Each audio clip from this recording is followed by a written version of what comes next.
Conference जो मैंने देखी, पूरी प्रेस कॉन्फ्रेंस, वो लग रहा था कोई धक्का स्टार्ट प्रेस कॉन्फ्रेंस हो रही है, जबरदस्ती की प्रेस कॉन्फ्रेंस।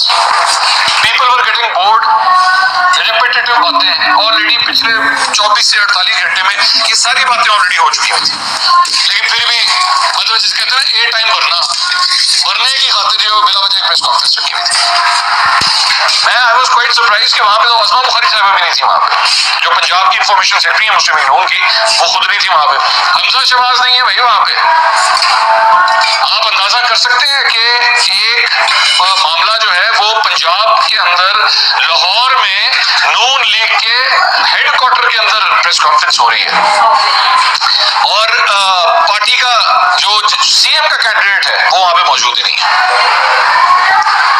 और ये प्रेस कॉन्फ्रेंसों से क्या फायदा? आप आए बैठ के इंटरव्यू देंगे, एक सवाल इधर से ले लिया, एक सवाल उधर से ले लिया, एक सवाल इधर से ले लिया, इसका क्या फायदा?